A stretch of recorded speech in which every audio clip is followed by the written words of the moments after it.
أولا وقبل كل شيء، يقول الرسول صلى الله عليه وسلم: من لا يشكر الناس لا يشكر الله. نود أن نشكر الأخ والصديق أمين نزار على المعلومات القيمة التي أفادنا بها. وضعنا رابط قناته في الوصف أسفل الفيديو. أخونا لديه محتوى قيم جدا ومفيد، خصوصا للمهتمين بالربح من الإنترنت.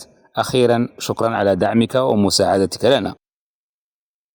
السلام عليكم ورحمة الله وبركاته. امرأة بألف. لطالما سمعنا هذه الجملة، لكن قليلا ما وجدت على أرض الواقع. لكن هذه الشابة كسرت القاعدة وأخذت لنفسها لقب امرأة بمليون رجل. نحن نتحدث عن البطلة لالا فاطمة نسوم. سنعرض لمحة عن حياتها ونضالها في وجه المستعمر. نبدأ على بركة الله. فاطمة السيد أحمد أم زيان، الشهيرة بلالا فاطمة نسومر. لقب لالا هو كلمة أمازيغية بمعنى التشريف والاحترام، يعطى لصاحبات المكانة العالية أو السن الكبير. أما نسومر هي اسم القرية التي تقع بالقرب من الزاوية التي ينتمي إليها نسبه. ولدت في ورجة قرب عين الحمام، وتعرف حاليا بأبي يوسف، حوالي سنة 1830 الموافق ل 1290 هجري، الذي تزامن مع الاحتلال الفرنسي للجزائر. هي فاطمة ابنة سي أحمد محمد الذي كان مدرس القرآن في القرية، وأمها تركية أيد بوخلاف. عاشت فاطمة بين 5 إخوة وأختين. نشأت على تربية دينية وتميزت عن غيرها بجمال فائق. لم تحظى بتعليم في المدرسة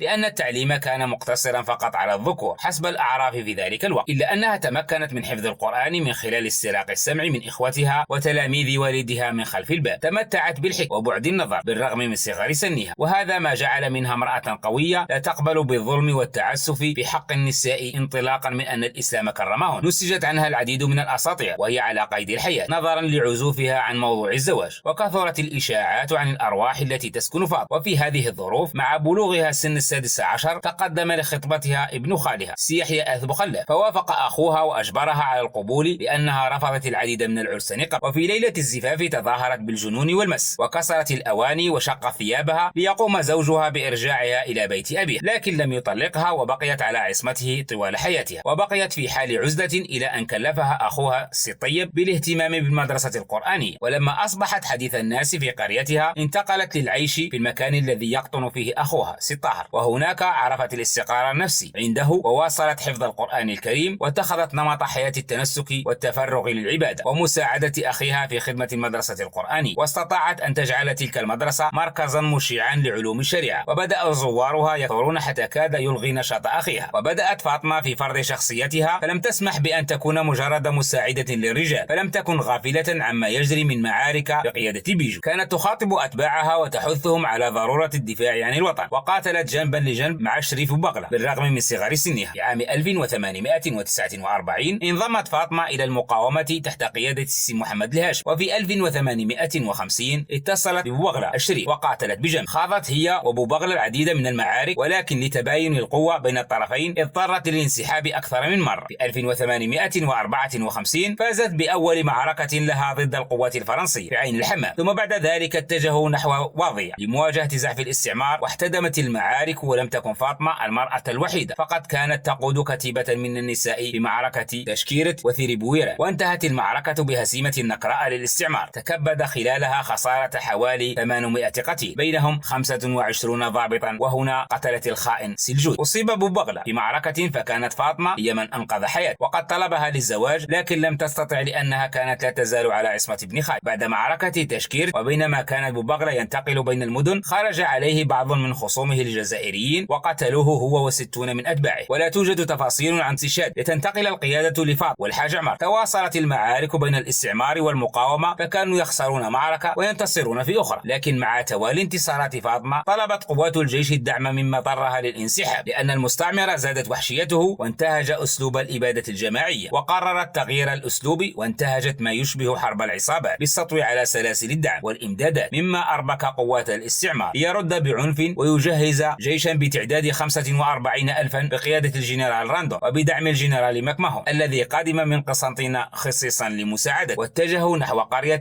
آيت سورغ، حيث كانت تتمركز قوات فاطمة نسوم التي لم تتكون سوى من 7,000 رجل وبعض المقاتلات من النساء. وكان سجل فاطمة مرعبا، فقد كانت قضت على 10 جنرالات، ونجحت قوات الجنرال راندون من احتلال آيت إراب بعد معركة شرسة، ليلتقي بعدها الجيشان وتخرج فاطمة بلباسها الأحمر الحريري إلى مقدمة الجيش. وتبدأ معركة طاحنة انتهت في 19 ذو القعدة عام 1273 الموافق ل 11 جويلية عام 1857، إذ طلبت فاطمة التفاوض ووقف الحرب. وافقت السلطات الفرنسية، لكن كعادتها نقضت العهد وغادرت بالوفد المفاوض واعتقلتهم جميعا، ثم أمر الجنرال بمحاصرة فاطمة وأسرت هي و200 شخص من النساء، وأخذت إلى معسكر الجنرال راند بعيدا خوفا من تجدد المقاومة على يدها، وسجنت في زاوية العيساوية بمنطقة بني سليمان، ثم وضعت تحت الإقامة الجبرية لتقضي بقية حياتها في التعبد والدراسة، إلى أن توفيت في 1863 عن عمر ناهز